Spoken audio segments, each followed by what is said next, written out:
Hello everyone. आज हम बात करने वाले हैं फिबोनाची सीक्वेंसेस के बारे में। तो बेसिकली फिबोनाची सीक्वेंस आप अपने ग्रेजुएशन की बुक्स में या फिर किसी एग्जाम की प्रिपरेशन में सीक्वेंस के हर मतलब जहाँ जहाँ सीक्वेंसेस आप पढ़ते हो वहाँ पर आपने पढ़ा जरूर होगा इसको। तो लेकिन वहाँ पर इतना फर्दर उसका डिस्कशन नहीं होता है क्योंकि वहाँ पर रिकर्सिव सीक्वेंसेस का कॉन्सेप्ट नहीं आता है। वो केवल एज अ सीक्वेंस आपको दिखाते हैं कि सीक्वेंसेस ऐसी भी हो सकती हैं। तो फिबोनाची सीक्वेंसेस ऐसे डिफाइन होती हैं fn plus 1 is equal to fn plus fn minus 1 where n is 1 2 3 and so on and f naught is equal to 0 and f1 is equal to 1। ये दो इनिशियल फिबोनाची नंबर्स हैं जो हम consider करके चलते हैं और इन्हीं नंबर्स के कंसीडरेशन के बाद हमारे अगले फिबोनाची नंबर्स डेवलप होते हैं जैसे जैसे हम आगे बढ़ते जाएंगे। तो अभी हमने यहाँ पर क्या किया, हमने एक सीक्वेंस बनाई, sequence an of ratios of subsequent Fibonacci numbers। That means subsequent Fibonacci numbers का मतलब है कि अगर एक fn है तो अगला fn plus 1 होगा ठीक उसके बाद का। तो उससे हमने एक subsequent numbers से एक सीक्वेंस फॉर्म करी जो आपके सामने स्क्रीन पर दिख रही है। तो आज हमारा पूरा डिस्कशन इसी पे रहेगा। इसकी क्या ये रिकर्सिव सीक्वेंस मतलब एज अ एक्सप्लिसिट फंक्शन दे रहा है सीक्वेंस का, इसकी मोनोटोनिसिटी क्या है और मोनोटोनिसिटी कहाँ डिस्टर्ब हो रही है, क्या इसका कन्वर्जिंग पॉइंट है इस सीक्वेंस का जो आपकी स्क्रीन के सामने है an is equal to fn plus 1 upon fn। और इसमें आपको एक दो चीज़ें नहीं पता चलेंगी।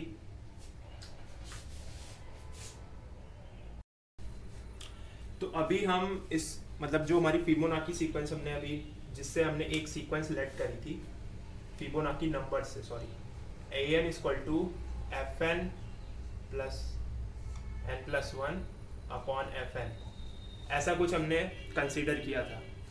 तो जैसा कि हमने अभी पीछे लिखा था fn plus 1 होता है fn plus fn minus 1 upon fn। तो यहाँ पे थोड़ा सा मैनिपुलेशन है, थोड़ा सा हम जा रहे हैं इसको जैसा हम पीछे करते आ रहे हैं रिकर्सिव सीक्वेंस में। हम एक फंक्शन बनाते हैं ना एक्सप्लिसिटली सीक्वेंस का। तो यहाँ पर हो जाएगा 1 plus fn minus 1 upon fn, और ये चीज़ हम ऐसे लिख सकते हैं 1 अपॉन fn माइनस 1। ओके, और हमने जैसा कि पीछे यहाँ पे मतलब जिस तरीके से चल रहे हैं थोड़ा सा यहाँ पर फोकस रखिएगा कि कैसे स्टेप्स हो रहे हैं। 1 प्लस ये आपका हो जाएगा an minus 1। Okay, an equal to, इतना क्लियर हो गया। ये हम एक तरीके से उसका रिकर्सिव फॉर्मेट क्रिएट कर रहे हैं जो हमने सीक्वेंस लेट करी है। और एक इनिशियल टर्म भी हम निकाल ही सकते हैं क्योंकि जो हमारे पास सीक्वेंस थी उसमें हमको f1 इक्वल टू 1 था और f0 इक्वल टू 0 था। ये फिबोनाची नंबर्स थे हमारे पास। तो अगर हम a1 की बात करें तो a1 इक्वल टू आपका हो जाएगा f2 upon f1 and f2 is f0 plus f1 upon f1, that is 1 plus 0 upon 1, that is 1। तो a1 भी आपके पास आ गया यहाँ पर, a1 इक्वल टू 1। और यहाँ से हम थोड़ा सा और इंड्यूस कर लेते हैं, an प्लस 1 को हम दिखा सकते हैं 1 प्लस 1 अपॉन an। तो अभी ये पूरे फॉर्मेट में आ चुकी है रिकर्सिव सीक्वेंस के। और इसको हम an इक्वल टू 1 है, इनिशियल टर्म भी हमारे पास है, ठीक है, दोनों रिक्वायरमेंट्स पूरी हो गई। और अभी हम यहाँ पर एक्सप्लिसिटली रिप्रेजेंट कर सकते हैं इस चीज़ को। एक फंक्शन आप लेट कर लो an plus 1 equal to g of an, ठीक है। और वो g ऑफ an क्या है, ये 1 प्लस 1 अपॉन an। तो मैंने जैसा बताया था, जैसा हम फंक्शन कंसीडर करके चलते थे, gx आपका आ जाएगा 1 प्लस 1 अपॉन x। तो जो हमारी सब्सिक्वेंट नंबर से जो सीक्वेंस फॉर्म हुई थी उसको हमने एज अ एक्सप्लिसिट फंक्शन के तौर पे भी दिखा दिया कैसे वो रिकर्सिव सीक्वेंस फॉर्म हो रही है। अब हम इसकी मोनोटोनिसिटी की तरफ चलेंगे। अभी आप यहाँ पे क्लियरली देख सकते हो कि जो हमारी सीक्वेंस फॉर्म हुई है वो मोनोटॉनिक नहीं है, क्योंकि अगर आप देखोगे इवन टर्म्स कैसे प्रोसीड कर रहे हैं और ऑड टर्म्स कैसे प्रोसीड कर रहे हैं, ये दो मेजर डिफरेंसेस हैं अगर आप ऑब्जर्व कर पा रहे हो। इसीलिए मैंने 10 टर्म तक इवेलुएट किया है कि वो चीज़ सही से आपको ऑब्जर्व हो जाए। तो यहाँ पे हो क्या रहा है कि जो इवन वाले टर्म्स हैं, मतलब इवन इंडेक्स्ड वाले टर्म हैं, जैसे A2, A4, A6 and A8, A10 and so on, वो क्या हो रहा है, वो डिक्रीज हो रहे हैं, उनकी वैल्यू डिक्रीज हो रही है।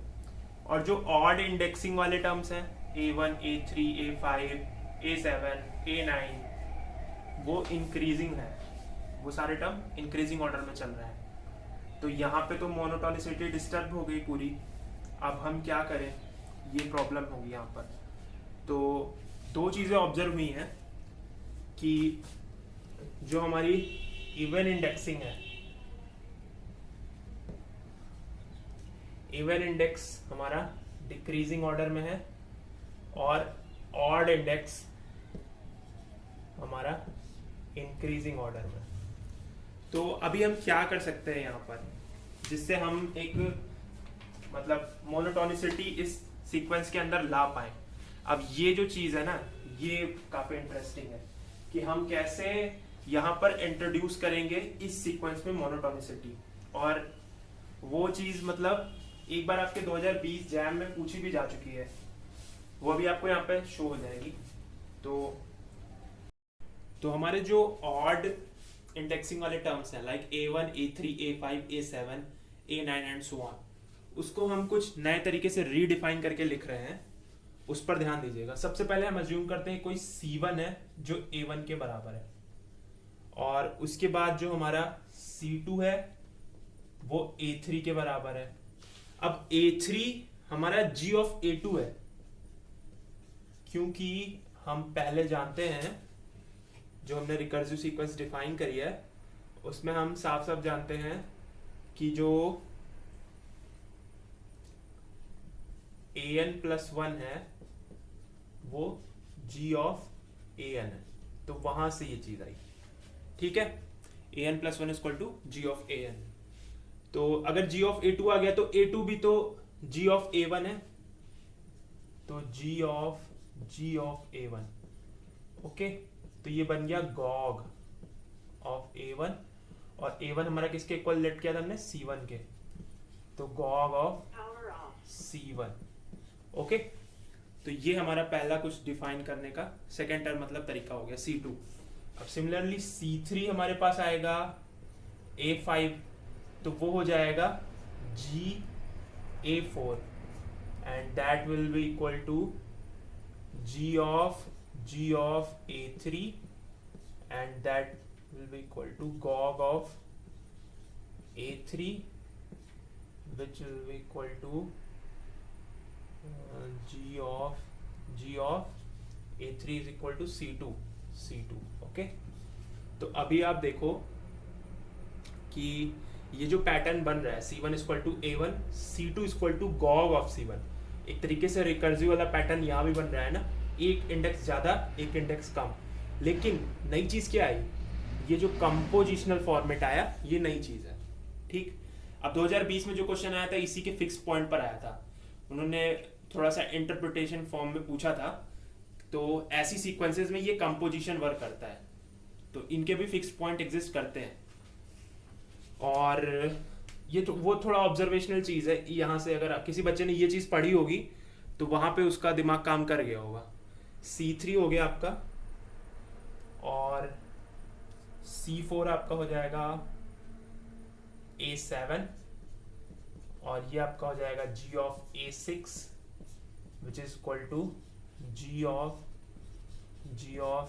A5 and A5 is what, C3, go C3। तो अभी आप पैटर्न देख सकते हो, C4 equal to gog of C3, C3 equal to gog of C2, C2 equal to gog of C1, ठीक है, और C1 इक्वल टू A1। तो ये जो हम इंड्यूस कराते चल रहे हैं ना, ये जो C1 C2 C3 C4 odd indexing वाले, ये हमको एक नई रिकर्सिव सीक्वेंस दे रहा है ऑड इंडेक्सिंग के टर्म्स के लिए, विच इज Cn+1, मतलब इंड्यूस होते होते यहाँ तक पहुंचेगी, Cn+1 equal to gog of Cn where C1 equal to A1, ठीक है। ऐसी कुछ हमारी नई रिकर्सिव सीक्वेंस फॉर्म हो जाएगी। तो अब हम ऑड इंडेक्सिंग हो गई, तो इवन इंडेक्सिंग को भी सिमिलरली ऑब्जर्व कर सकते हैं। जैसे एक बार आप देख लो, बहुत इजी है ये।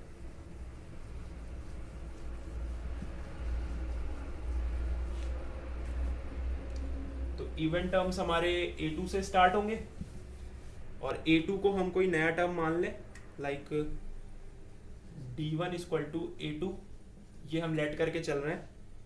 तो D2 आपका हो जाएगा A4, and A4 is G of A3, and G of A3 is gog of A2, which is equal to gog of D1।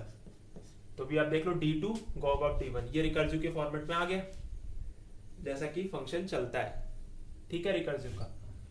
और similarly D3 will be A6, which will be equal to G of A5, which will be equal to G of A4, and A4 is D2, so gog will be D2।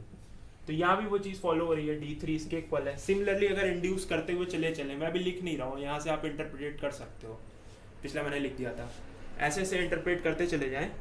अगर Dn+1 तक, तो Dn+1 equal to gog of Dn, and D1 equal to हमने क्या late किया था, A2। Initial term हर जगह रहेगा, initial term से ही सारा खेल बन जाता है। तो एक सीक्वेंस ये हो गई इवन इंडेक्सिंग के लिए, एक सीक्वेंस वो हो गई ऑड इंडेक्सिंग के लिए। तो अभी हमारे पास दो सीक्वेंसेस आई, एक ये आई और एक ये आई। तो पीछे हमने देखा, तो पीछे वाली भी कुछ ऐसी थी, gog of Cn where C1 equal to A1, कुछ ऐसी सीक्वेंस आई थी। अब दोनों में खास बात यह है कि हम फंक्शन जो ले रहे हैं, जिस फंक्शन के अंडर सीक्वेंस डिफाइन हो रही है, वो फंक्शन सेम है, गॉग फंक्शन है, ठीक है। इनिशियल टर्म्स दूसरे हैं, इसके लिए इनिशियल टर्म A2 है और इसके लिए A1 है, लेकिन देखने वाली बात है कि फंक्शन हम सेम ले आए, और उसी फंक्शन से अब हम फिक्स्ड पॉइंट की तरफ जाएंगे। तो यहां से अब अगर फंक्शन सेम आ गया, तो ये तो एक तरीके से यही है ना कि इनिशियल पॉइंट की लोकेशन अलग अलग है। अब अगर फंक्शन सेम है, तो जिन पर सीक्वेंस डिफाइन है, ऑड और इवन वाले सेम फंक्शन पर डिफाइन है, तो अब हम फिक्स्ड पॉइंट की तरफ चल सकते हैं। तो फिक्स्ड पॉइंट चलने के लिए उससे पहले आप gog x निकाल लो, क्योंकि g ऑफ x हमको पता था, g ऑफ x हमने पीछे निकाल चुके हैं। अगर देखना हो तो आप बैक करके देख सकते हो। तो हमारा जो g ऑफ x था वो आया था कुछ ऐसा, g of x equal to 1 plus 1/x। अब हमको चाहिए gog ऑफ x, क्योंकि इस पर डिफाइन हो रहे हैं टर्म्स, gog ऑफ x चाहिए हमारा। तो gog ऑफ x कुछ ऐसा हो जाएगा, 1 plus 1 upon 1 plus 1 upon x, okay, that will B x and x 2x, okay, that will B 2x plus 1 upon x plus 1। ये gog x आ गया। अब इस फंक्शन के हमको चाहिए फिक्स्ड पॉइंट्स, तो फिक्स्ड पॉइंट यहाँ पे चाहिए हमको। तो अगर हम इसको कुछ ऐसे लेट कर लें, fx इक्वल टू x वाला फॉर्मेट लेट कर लें, तो 2x plus 1 x plus 1 equal to x आ गया ऐसे। और यहाँ से आपका जो बन के आया फिक्स पॉइंट जो निकला वो कुछ आ जाएगा, क्वाड्रेटिक का फॉर्म आएगा यहाँ से 2x plus 1 is equal to x square plus x, and that will be x square minus x minus 1 is equal to 0। अब ये मैंने निकाल के पहले से रखा हुआ था, तो इससे जो रूट आते हैं एक्चुअली उसको बोलते हैं, उसका एक पर्टिकुलर नेम है। अब जब भी आप फिबोनाची के ऊपर मतलब विकिपीडिया में पढ़ोगे या कहीं पढ़ोगे तो उसको बोलते हैं आपके गोल्डन मीन या गोल्डन रेशियो, जो इसके रूट आते हैं, जो कि रूट आपका आएगा 1 ± √5/2। ये मतलब फिक्स पॉइंट आएंगे। अभी आगे आप देखोगे कि इन्हीं पे सीक्वेंस हमारी कन्वर्ज करेगी कहीं जाके, तो इनको बोलते हैं गोल्डन मीन, या आपके ये हो जाते हैं गोल्डन रेशियो। ओके, तो इतना हो गया, फिक्स्ड पॉइंट आ गए हमारे।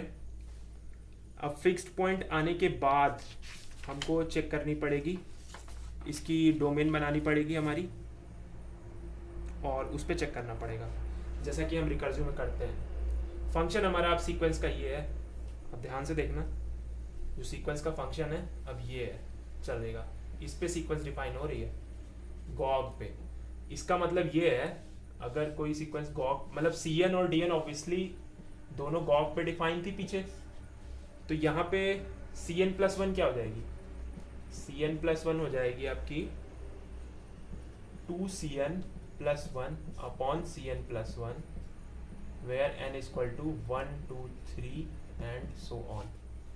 ओके, और उसी तरीके से हाँ, और एक इनिशियल टर्म जो हम लेके चल रहे थे C1 is equal to 1, क्योंकि A1 की वैल्यू भी 1 थी पीछे, और Dn+1 is equal to भी वही आ जाएगा 2Dn+1 अपॉन Dn+1, और आपका जो D1 था वो A2 था विच इज 2, जो हम पीछे इवेलुएट कर चुके हैं।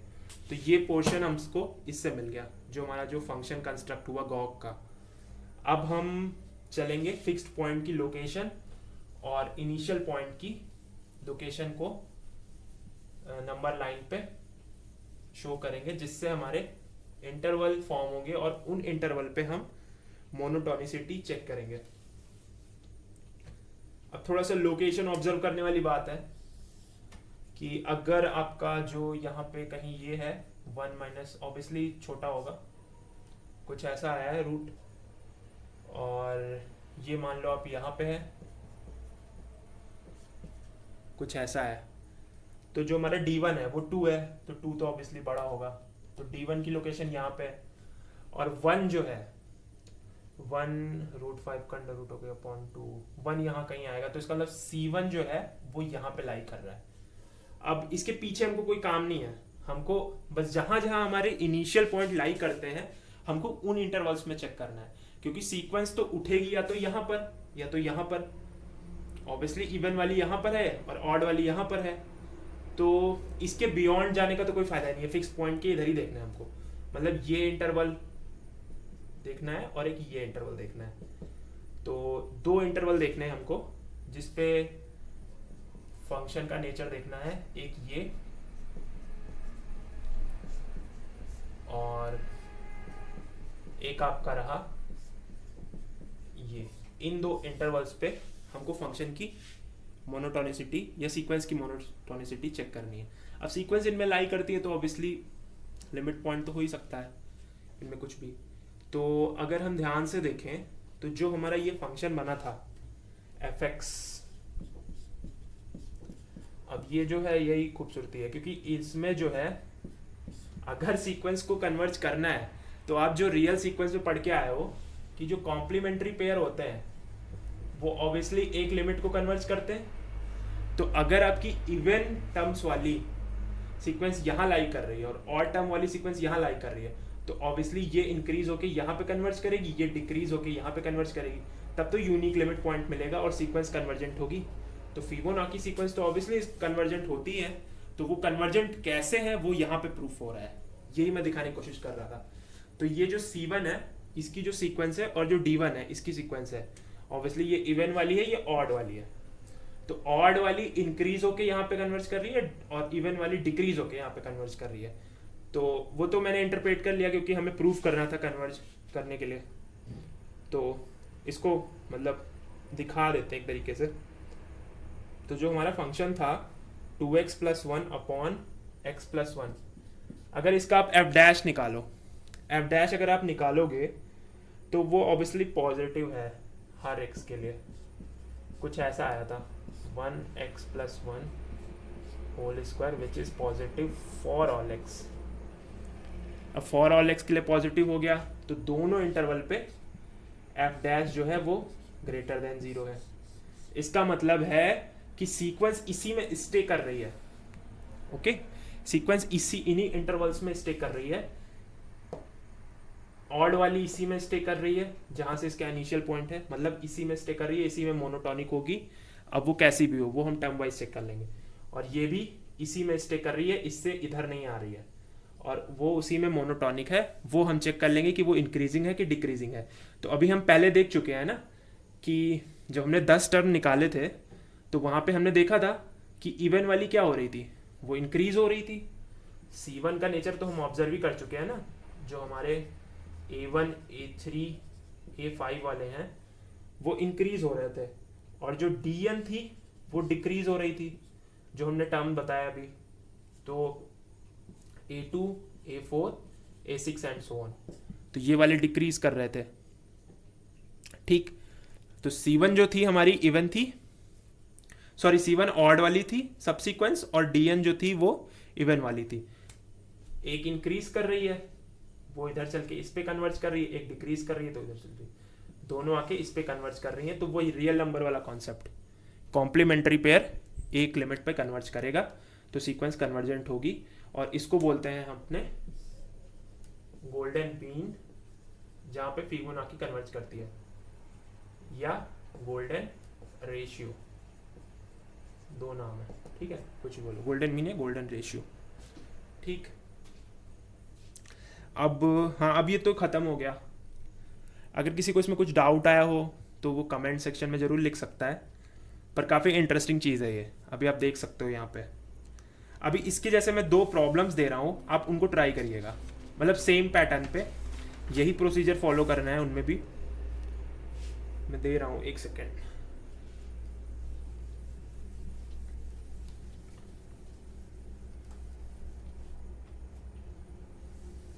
एक सीक्वेंस है आपकी an + 1 = 18 - an upon 2n > 1, a1 = 4, ये आपकी सीक्वेंस है। इसको आपको ये शो करना है, show that this recursive sequence converge and find its limit. दोनों सीक्वेंस में वही करना है। एक सीक्वेंस है आपकी an+, मजा आएगा करने में, इंटरेस्टिंग चीज़ है, एक बार ट्राई करना। 2 1 / 2an+1, यहाँ पे n > 1 है, और a1 आपका 5 है। दोनों में यही कॉन्सेप्ट लगेंगे, आपको शो करना है सीक्वेंसेस कन्वर्ज। अब कन्वर्ज कर रही है तो ऑब्वियसली लिमिट पॉइंट तो होगा ही, तो उनको भी फाइंड करिए। ठीक है, एंड फाइंड लिमिट पॉइंट्स, इसका लिमिट पॉइंट, इसका लिमिट पॉइंट, जहाँ पे वो कन्वर्ज कर रही है। तो ये आप ट्राई कर सकते हो। तो अभी रिकर्सिव का मतलब हर कॉन्सेप्ट डिस्कस हो चुका है, फिबोनाची भी मैंने डिस्कस कर दिया है। अभी कुछ प्रॉब्लम्स होंगे तो वो मैं शो कर दूंगा, और एक आपको असाइनमेंट टाइप का या कुछ मतलब कुछ प्रॉब्लम सेट दूंगा, जो आप ट्राई करना, तो आप पूरा उसके सी थ्रू हो जाओगे कि कैसे वर्किंग होती है। ठीक है, तो नेक्स्ट क्लास में थोड़े से प्रॉब्लम डिस्कस होंगे, ज़्यादा नहीं तो 1-2 तो करूँगा ही, और बाकी मैं आपको करने के लिए दूंगा, क्योंकि मेरे करवाने से तो उतना वो नहीं है जितना आप ट्राई करोगे और इसकी ब्यूटी को समझोगे। So thank you for watching, और देखते रहिए, ऐसे ही सपोर्ट करते रहिए, शेयर करिए, लाइक करिए, सब्सक्राइब करिए चैनल को। Thank you.